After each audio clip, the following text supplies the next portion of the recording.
Everyone, Anjana की पहचान Hindi YouTube channel पे आप सबका फिर से स्वागत है। आज मैं हिंदी व्याकरण का सीरीज लाने वाली हूँ, जिसमें व्याकरण की हर छोटी बड़ी ज्ञान की बातों से अवगत कराऊंगी।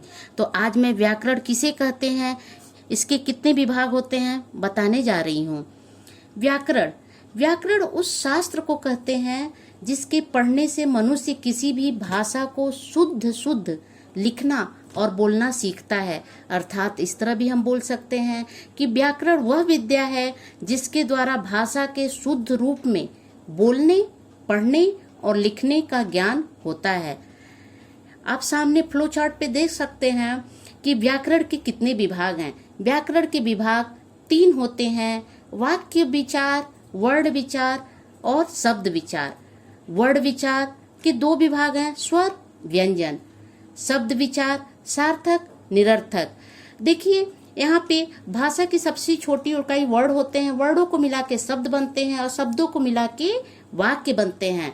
तो सबसे पहले हम वाक्य विचार पे चलते हैं।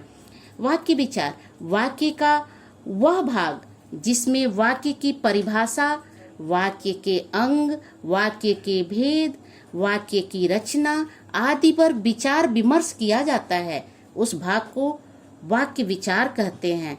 वर्ड विचार, वर्ड क्या है पहले हम ये जानेंगे कि वर्ड भाषा की सबसे छोटी इकाई होती है जिसे हम विभाजित नहीं कर सकते, या ऐसे भी बोल सकते हैं जिसके टुकड़े हम नहीं कर सकते हैं। इसके 2 भाग होते हैं: स्वर और व्यंजन। स्वर में देखिए अ आ ई आता है और व्यंजन में आता है क ख ग घ। स्वर वो वर्ड है जो किसी अन्य वर्ड के बिना स्वतंत्र रूप से बोले जा सकते हैं, और व्यंजन जो वर्ड है जो बिना किसी स्वरों की सहायता के बिना हम नहीं बोल सकते। अब आते हैं शब्द विचार पर। शब्द विचार वर्डों के सार्थक समूह को शब्द कहते हैं, और इस पे जब विचार किया जाता है तो उसको शब्द विचार कहते हैं। ये 2 प्रकार के होते हैं, पहला है सार्थक, दूसरा है निरर्थक। सार्थक जिन शब्दों से किसी अर्थ का बोध होता है वे सार्थक शब्द कहलाते हैं, जैसे गाय, भागना, मेज आदि। इन शब्दों में सार्थकता है, उनका मीनिंग निकल रहा है। और निरर्थक जिन शब्दों से कोई अर्थ न हो वे निरर्थक शब्द कहलाते हैं। ऐसे शब्द या तो किसी विशेष आवाज के सूचक होते हैं, जैसे चर, चू, खटर आदि। इन शब्दों का कोई अर्थ नहीं निकलता है। तो सार्थक शब्द के 2 प्रकार भी होते हैं। पहला होता है विकारी शब्द और दूसरा अविकारी शब्द। विकारी शब्द किसे कहते हैं मैं आपको बताती हूँ।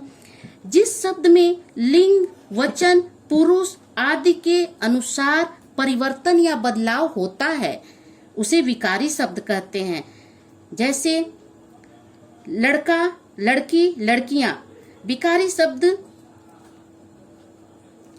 के भी 4 प्रकार के होते हैं: संज्ञा, सर्वनाम, विशेषण और क्रिया। अविकारी शब्द किसे कहते हैं ये समझ लीजिए।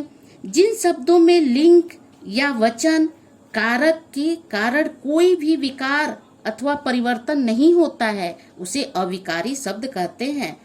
अविकारी शब्द को ही अव्यय कहते हैं। कभी भी अगर अव्यय आपसे पूछ दे तो आप थोड़ा भी कंफ्यूज मत होना, समझ जाना कि अविकारी शब्द को ही अव्यय कहते हैं। अविकारी शब्द भी 4 प्रकार के होते हैं: क्रिया विशेषण अव्यय, संबंध सूचक अव्यय, समुच्चय बोधक अव्यय और विषयमादि बोधक अव्यय।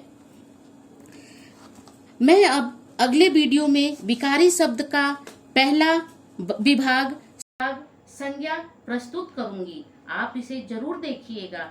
और हाँ, अगर आपको मेरा वीडियो पसंद आए तो आप लाइक, शेयर करें और सब्सक्राइब करें।